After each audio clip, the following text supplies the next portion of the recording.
សួស្តីបងប្អូនទាំងអស់គ្នាសួស្តីបងប្អូនឥឡូវនេះគឺនាងខ្ញុំបង្ហាញជូនជាមួយនឹងម្ដើមមកជុលពេជ្រនេះឬក៏បងប្អូននៅខេត្តផ្សេងខេត្តខ្លះគេហៅថាដើមឆ្អឹងត្រីហើយនេះចេញផ្កាល្អឲ្យស្អាតដល់ហើយបងប្អូនអើយនៅមុខផ្ទះម្ដាយនាងខ្ញុំគឺសម្បូរខ្លាំងមែនតើជាពិសេសគឺនៅពេលរដូវភ្លៀងធ្លាក់អីទៀតហើយនេះផ្កាឲ្យស្ញេះហើយអ្វីហ្នឹងគឺក្របវានៅក្នុងហ្នឹងណាបងប្អូនអញ្ចឹងនៅពេលដែលវាទុំហើយជ្រុះមកហ្នឹងគឺអាក្របដែលវាជ្រុះមកដល់ដីហ្នឹងដុះបន្ថែមទៀតចឹងមិនថាឡើងពេញទឹកពេញដីពេញហ្នឹងទៅហើយដើមមកចូលពេជ្រសម្បូរណាស់ហើយនៅក្នុងវីដេអូមួយនេះនាងខ្ញុំក៏សូមជម្រាបជូន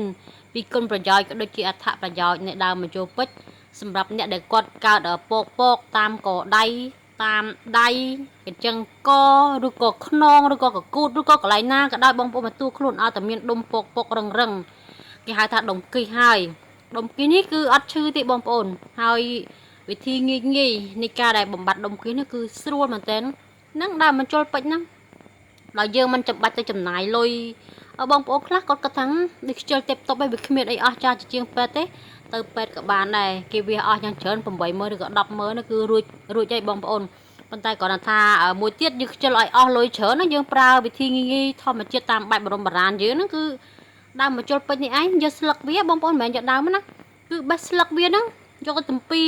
ញ៉ាំលក្ខណៈដូចថ្នាំអញ្ចឹងអាហារវាហ្នឹងយើងញ៉ាំទៅពេលញ៉ាំមួយថ្ងៃ2ពេល3ពេលអីចឹងទៅឬក៏បើសិនជាអាចយើងដាំទឹកហ្នឹងគឺយើងយកទាំងអស់តែម្ដងទាំងមែកវាទាំងស្លឹកយើងកាត់វាកង់ឬក៏យើងហាលវាស្ងួតសិនក៏បានឬក៏យើងដាក់ទឹកអញ្ចឹងហ្មងក៏បានដែរបងប្អូនឲ្យតែយើងញ៉ាំបាន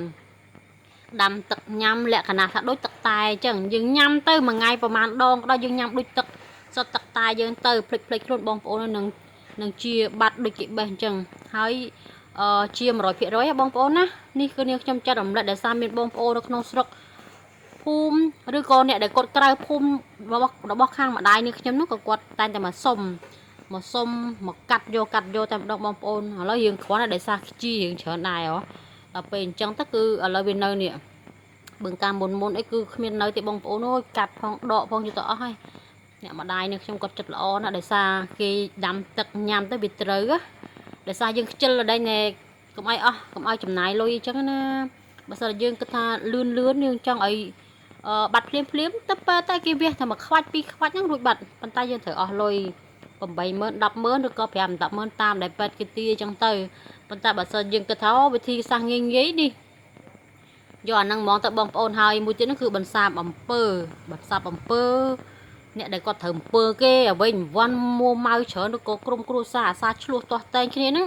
បងប្អូនហើយគឺបកកែលេខ1ដូចគ្នាចឹងថាគុណប្រយោជន៍របស់វាគឺមាន2ប្រភេទហើយនៅអ្វីផ្សេងទៀតនិយាយរួមគឺឱសថបុរាណបែបលក្ខណៈបរមបុរាណអត់ខុសទេហើយក៏អត់ពុលដែរបងប្អូននេះខ្ញុំធានា100%ដោយសារអ្នកស្រុកអ្នកភូមិបើសិនតែគេញ៉ាំឲ្យពុលនោះគឺវាពុលលែងស្លាប់គ្រប់គ្នាហើយអត់អីទេគឺជួយឲ្យសុខភាពយើងល្អបើសិនយើងមានជំងឺខាងក្នុងក៏វាជួយបណ្ដេញជួយព្យាបាលជួយសះអីដែរអញ្ចឹងណាបងប្អូនធ្វើតាមតែបងប្អូនកុំភ្លេចបើឃើញរូបភាពបែបនេះគឺដើមជុលពេជ្រហើយបងប្អូន